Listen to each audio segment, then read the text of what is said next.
kita akan memaparkan satu persatu keunggulan dari rumput sintetis. Nah, jadi di sini kita ada contoh sampel rumput sintetis.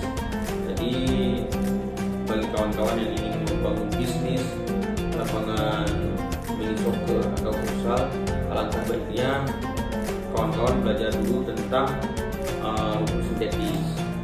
Jadi jika dibilang bagus, ya semua bagus, ya kan tergantung dari pabrikannya dan vendornya.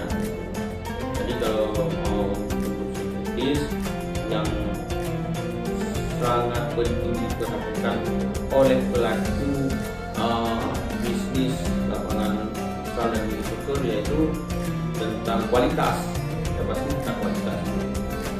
Jadi di sini kita akan merangkum tentang rumput sintetis dan diteksnya. Jadi di sini saya akan membagi pengetahuan tentang diteks yang ada di rumput sintetis. Apa itu diteks? Ya. Jadi diteks adalah kependekan dari distek, yang merupakan satuan ukuran serat rumput. Diteks mewakili gram per 10 mm benang pada rumput. Diteks adalah pengklasifikasian benang filamen dan benang timpal yang diakui oleh semua badan internasional industri serat dan rumput. Nah, diteks merupakan salah satu faktor utama yang mempengaruhi bobot rumput sintetis secara umum. Semakin tinggi bobot mukanya, semakin banyak bahan dan semakin tinggi harganya. Mengapa diteks pada rumput buatan sangat penting? Jawabannya, mengapa nilai diteks penting bagi penentuan kualitas dan penerapan rumput sintetis. Anda dapat dengan mudah menyimpulkan bahwa semakin tinggi diteks dari suatu filamen rumput, maka semakin tebal dan lebar si rumput tersebut. Nah, jadi bisa kita rangkum, diteks adalah ketebalan dan kelebaran filamen dan benang. Nah, contohnya ini, semakin tinggi diteksnya, berarti semakin tebal rumputnya dan daya tegak untuk berdirinya dan ketebalan jahitannya. Jadi di sini saya akan kasih contoh.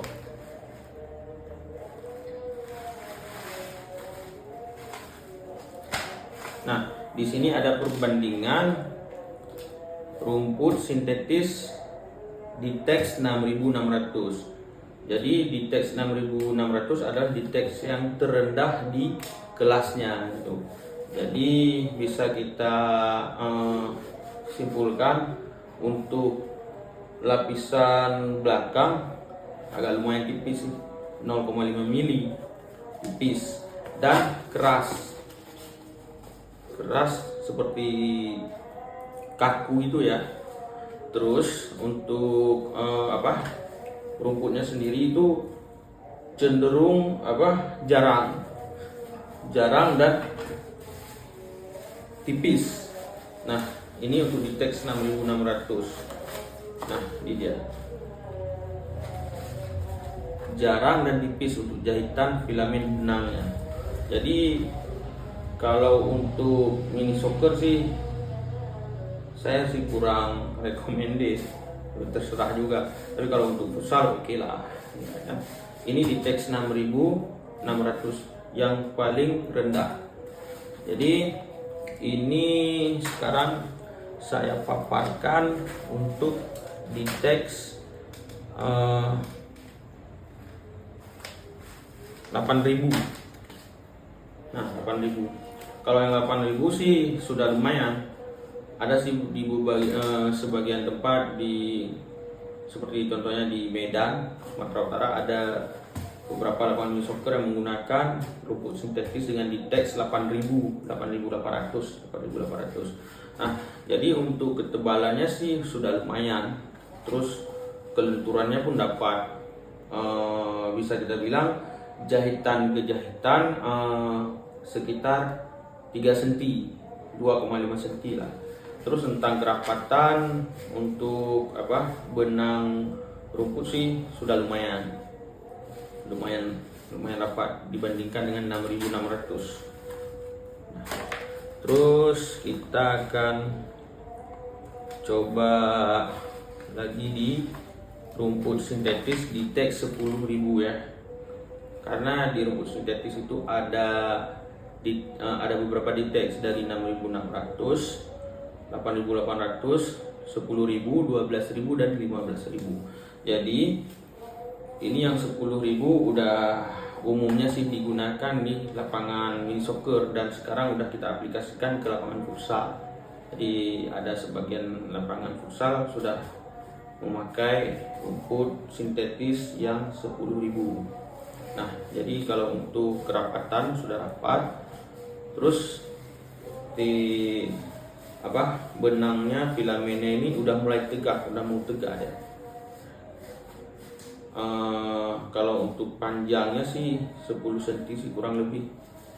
Ini udah recommended untuk lapangan mini soccer.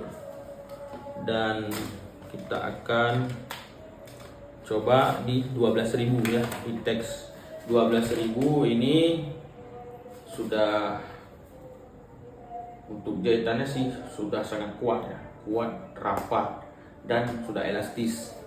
Terus untuk filamennya, benangnya sudah sangat rapat sih, sampai enggak terlihat lagi nih di bagian dalamnya.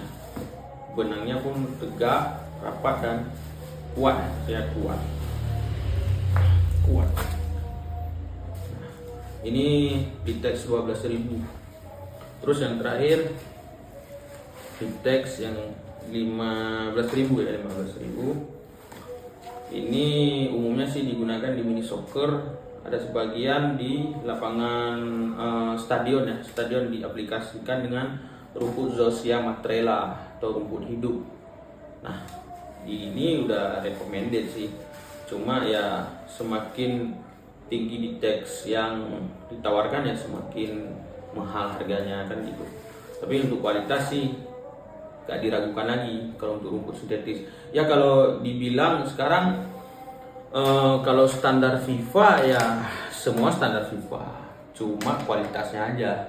Kualitas yang kita gunakan tergantung pada kemauan kita juga. Kalau kita bilang rumput saya standar FIFA, ya rumput Anda standar FIFA, ya oke, dites berapa. Kalau Anda belum tahu dites, baiknya Anda belajar dulu tentang dites. Karena yang membuat sebuah lapangan itu awet dan tahan, yaitu di ditesnya. Nah, jadi mungkin untuk rumput sintetis keunggulannya ada di sini, lebih aman dan nyaman, harga terjangkau, tekstur empuk, terlihat seperti lapangan asli, natural dan estetik, mudah dalam perawatan. Nah, bisa dirangkum lah dan dimengerti apa itu rumput sintetis dan bagaimana cara mempelajari tentang si rumput itu. Misalnya kawan-kawan ingin membuat lapangan mini soccer atau futsal di daerah tertentu gitu, misalnya Aceh ini identik dengan cuaca ekstrim panas ya, cocok untuk rumput sintetis di teks 10.000 sampai 12.000 atau malah 15.000. Kalau di bawah itu kita nggak sarankan juga sih gitu.